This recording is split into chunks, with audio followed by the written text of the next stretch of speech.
you can count on us. This is 7 News Good Morning Fort Sill. Well, happy Monday, and thanks for joining us as we kick off another edition of Good Morning Fort Sill. It is Halloween week. It's actually finally gotten cooler, I feel like. Maybe fall is finally here. Let's kick it over to Ulysses along the weather wall there. Ulysses, what's the PT forecast looking like today? Well, guys, for the PT forecast this morning, it's definitely waking up to a cloudier note. There's even a chance for some fog out there. So, but overall, we're not really expecting anything when it comes to precipitation this morning. 58 degrees right now on our morning PT forecast. It feels like 58 out there. Winds at 7 miles an hour. No change from this time yesterday. So definitely a mild start because of the clouds. We'll see our temperatures drop down, maybe just a little bit more down towards the middle 50s by sunrise. And then we'll see those temperatures warming up. But like I mentioned before, though, we do have the chance for some fog here in the early going. Looking at yesterday, 56 degrees for that low temperature, 73 for the high, and that's because of the fact that we had those clouds around in the morning, so that's why we had those mild temperatures in the early going. But we did have some sunshine during the middle of the day, and that really allowed us to warm us up to right around average. As right now, though, really not much happening on our Comanche Red River Hotel Casino Tower Cam in Duval. And as we go throughout today, though, we're starting off with a bit of fog. As we make our way towards this afternoon, there's a straight chance of a shower. Temperatures warming up into the lower 70s. We'll have the chance for a few showers going into your Tuesday. That's going to lead to even cooler weather as we make our way closer to Halloween. We'll talk about that forecast coming up. The Trump administration is ramping up its presence in the Caribbean as the president considers launching military strikes inside Venezuela. So the U.S. Navy has deployed the USS Gerald R. Ford to the region, a major escalation from attacking suspected drug traffickers in that area. Venezuelan President Nicolas Maduro claims the U.S. is trying to drive him from power. That's right. CNN's Stefano Pozzebon has more. Tension in the Caribbean continues to build up. On Friday, 3 sources within the Donald Trump administration told CNN the president is considering authorizing operations against cocaine facilities and drug trafficking routes within Venezuelan territory, which would mark a dramatic escalation in the standoff that has lasted well over 2 months. However, according to the United Nations Office for Drugs and Crime, Venezuela is not a major cocaine-producing country. And those sources have also said that Donald Trump has not ruled out a diplomatic approach to the matter. The United States has so far conducted at least 10 strikes, killing at least 40 people, claiming that these people were drug traffickers. However, the White House is yet to present any conclusive proof to justify their action. The campaign is widely seen across the region as an effort to oust the Venezuelan leader, Nicolas Maduro. On Friday, Maduro almost seemed to make a reference to the MAGA base, to the Donald Trump base, pointing out that ending wars has long been a promise from the U.S. president. Se están inventando. They are inventing a new forever war. They promise to never again get involved in a war, and they are inventing a war that we will avoid. But those calls from Maduro appear to have fallen on deaf ears in Washington. On Friday, the U.S. Department of Defense announced it was moving the U.S. Gerald Ford aircraft carrier and its strike group from the Mediterranean to the Caribbean to add even more firepower to the situation.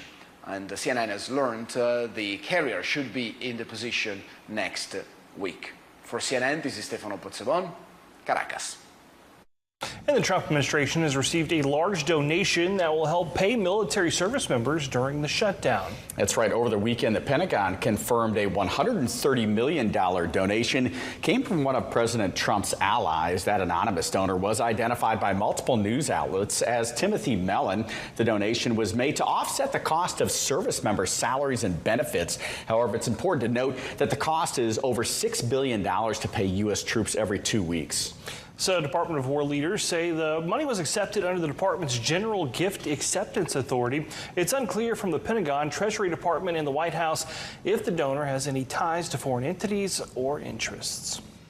Meanwhile, some military service members are reporting that they did not receive their correct paycheck last payday, with some saying they didn't get paid at all. Earlier this month, the Pentagon shifted $8 billion in research funds to cover military pay amid the shutdown. Now, according to the nonprofit National Military Family Association, at least 160 active duty service members were underpaid, with amounts ranging from a couple $100s to as much as $2,000. Now, the Pentagon has not commented on the pay discrepancies.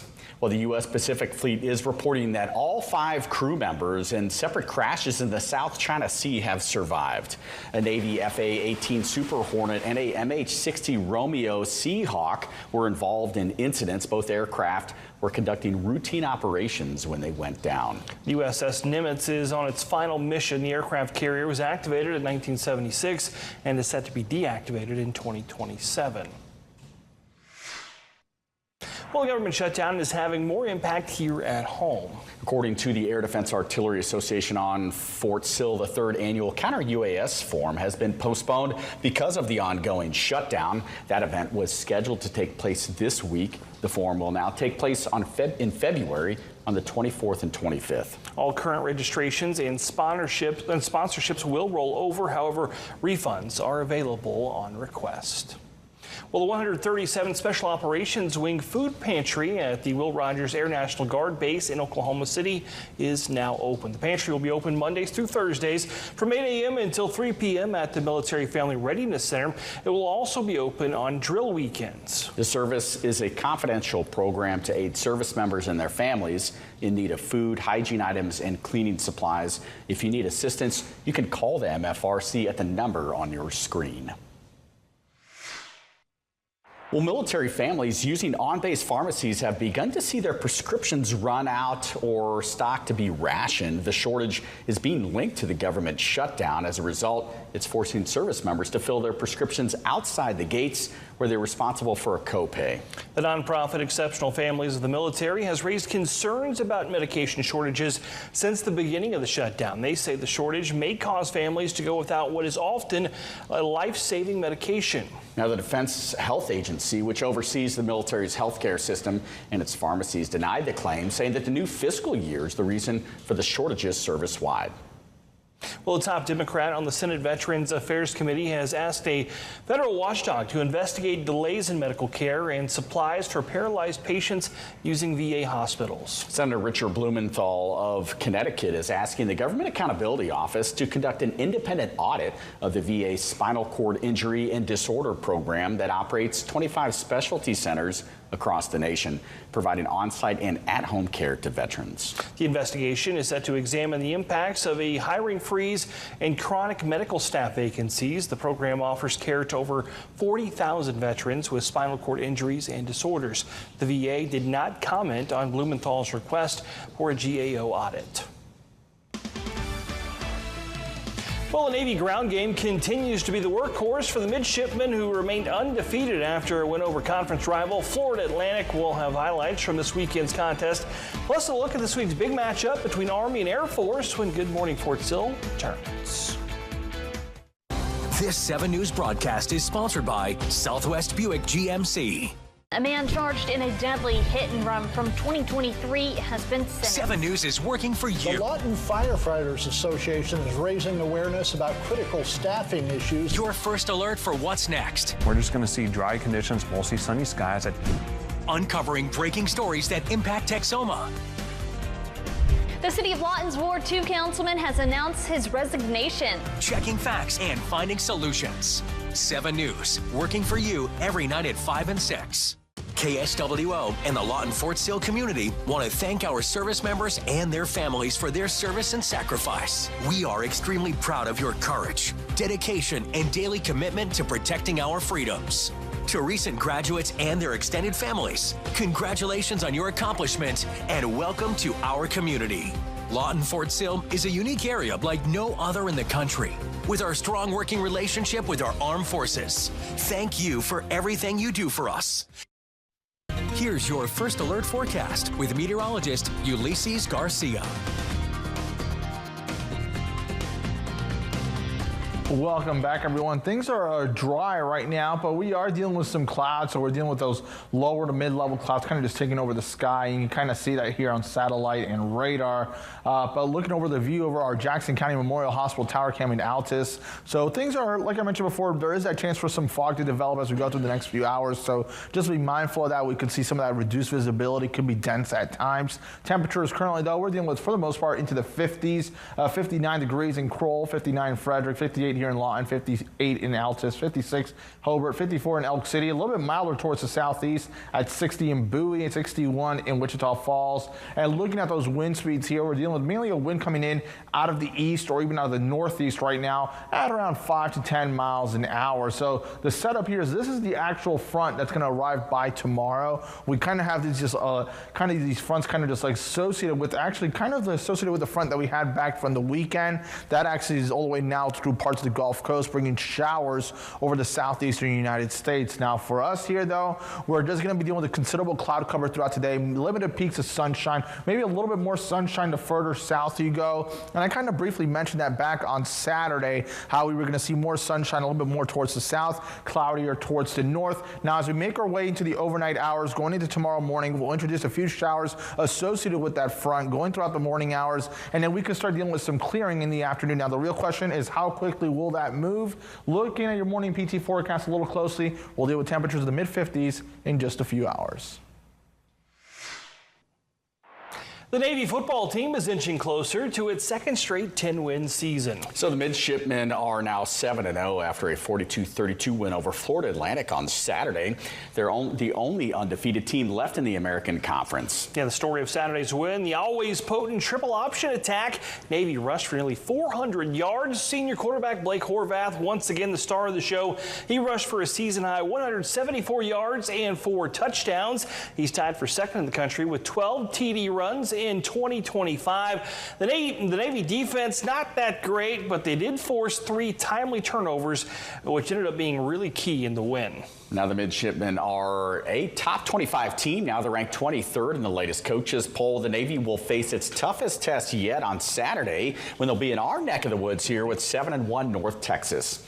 Well, the other big game on Saturday that we will see is Army versus Air Force. Go Army, go head to head. There you go. It's the second leg in the race for the Commander-in-Chief's trophy. Air Force needing this win to stay in contention after a loss to Navy earlier this month. The Black Knights have won 4 of the last 5 meetings with the Falcons, including last year's 20-3 victory at West Point. Saturday's game is scheduled for 11 a.m. in Colorado Springs. Now, this is obviously a huge game around here. In fact, there will be a watch party on Saturday at the Patriot Club on Fort Sill. Yeah, it's hosted by MWR. Doors open up at 10 a.m. In addition to the game, there will be food and drink specials and exciting giveaways. Should be a good time.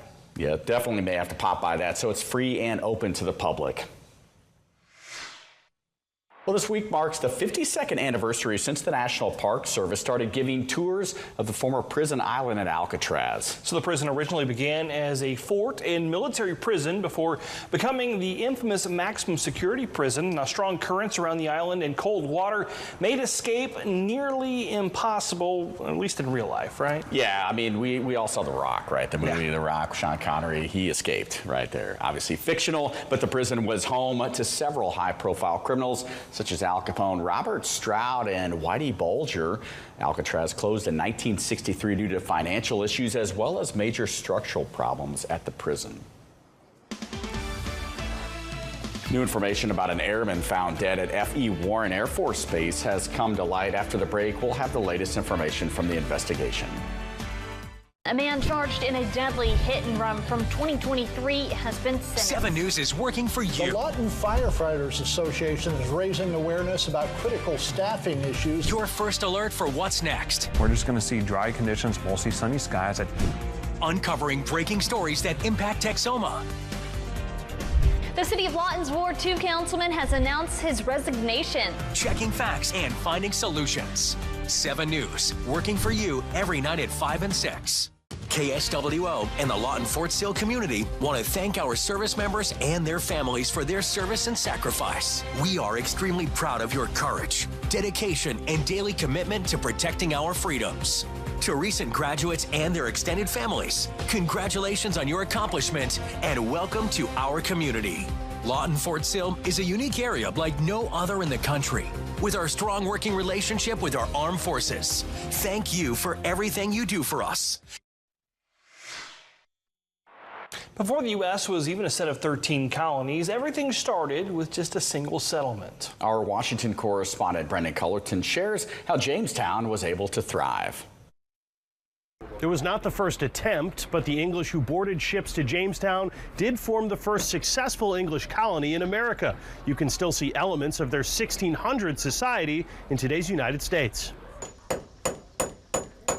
The first English voyage to Jamestown was 105 men and boys traveling to set up a military base in the New World. They found it difficult to transition from the English climate to the Americas. There's about a 3/4 death rate. It's about 75% of the people who arrived on the various ships coming to try to settle this did not survive. Laura Templin works at the Jamestown Historic Foundation, which preserves the legacy of the first English settlement in the New World.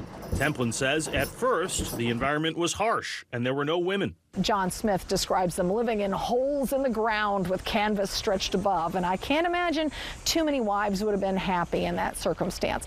But then the English government actively recruited women to join the cause, and Jamestown transformed from an outpost into a settlement. There was an actual shortage of men in England at this time due to various wars and so forth, plagues and so forth. And so there were a lot of unmarried women, and they were willing to take the chance to come over here and find themselves a husband. From there, Jamestown started taking shape and growing into what the 13 colonies eventually became, including some of the darkest history in the U.S. We know that Jamestown is often looked at as one of the first recorded sites of people being brought here from Africa that will eventually turn into slavery. You can still see parts of the Jamestown Society in today's United States. The settlement is viewed as the beginning of our representative democracy. The church at Jamestown was where the first assembly met, and today's Virginia Assembly is a direct lineage tie to that first assembly here. The Virginia colony was eventually appointed a royal governor from England, but the colony and eventual state continued operating their own government all the way through the Revolution. From the Jamestown settlement, I'm Brendan Cullerton. Thanks, Brendan. Well, new information has come to light about an airman who was found dead at F.E. Warren Air Force Base earlier this month. According to the Air Force Airman, First Class Marcus White Allen was under investigation for involuntary manslaughter in connection to an on-base shooting incident in July. The Air Force did not describe the circumstances of White Allen's death, which is the fourth involving airman from F.E. Warren this year.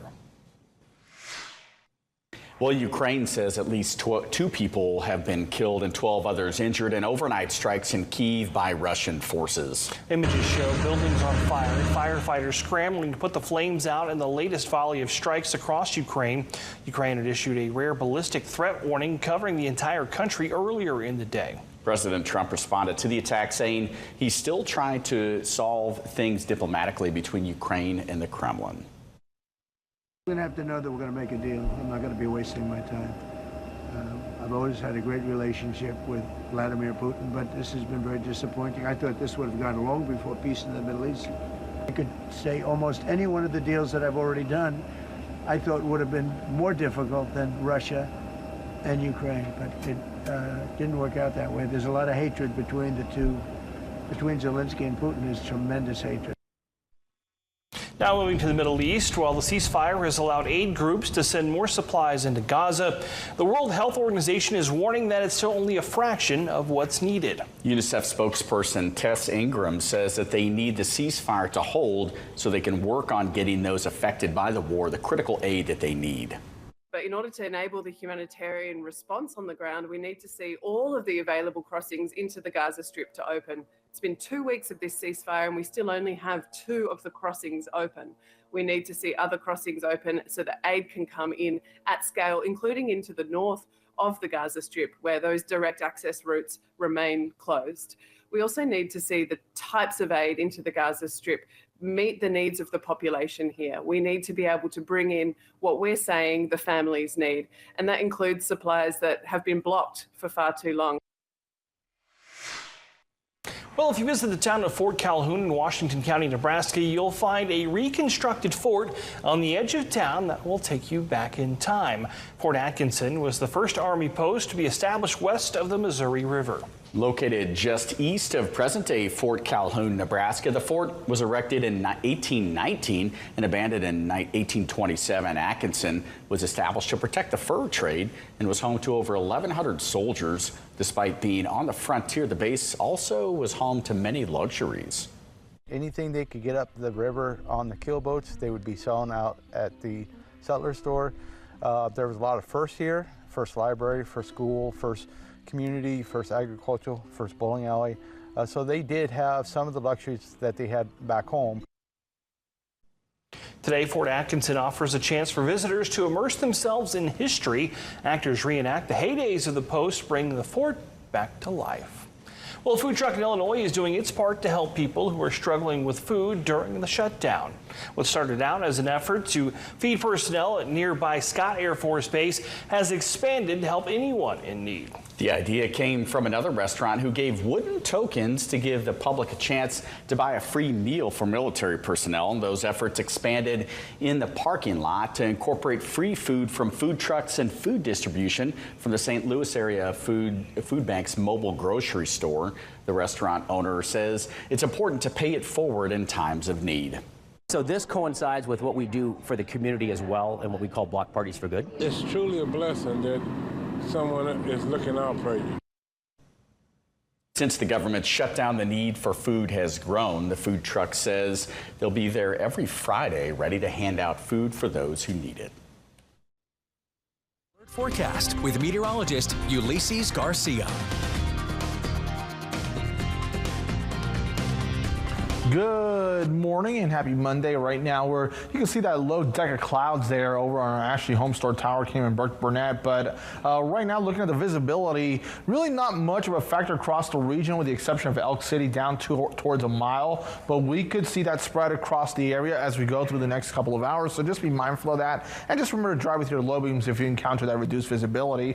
59 right now in Lawton and Duncan, 57 in Chickasha, 58 in Altus, 54 degrees over towards Paducah. And we're dealing with 60 degrees in Bowie, 61 at the Falls. So right now, though, we do have a couple nearby fronts, but really nothing. Kind of is the reason why we're kind of just dealing with a good amount of cloud cover. But really, our front that's going to bring us another shot of cooler air is all the way over parts of California, and that's going to eventually be here over the next 24 hours. So throughout the day, considerable cloudiness, a little more sunshine towards the south, more clouds off towards the north. As we make our way to tonight, we'll eventually deal with clouds rolling in, and actually showers arriving late overnight, going into tomorrow morning, and then eventually kind of tapering off by the afternoon. The real question is, how quickly will it clear? That will allow for some sunshine in the afternoon. Fort Sill, temperatures dropping down to the 50s here by 7 a.m. For today, we'll make our way up to 72 degrees. Stray shower possible this afternoon. For tonight, isolated showers, temperatures around 56 degrees. And over the next 7 days, we'll see those temperatures taking a tumble close to 60 degrees by Wednesday.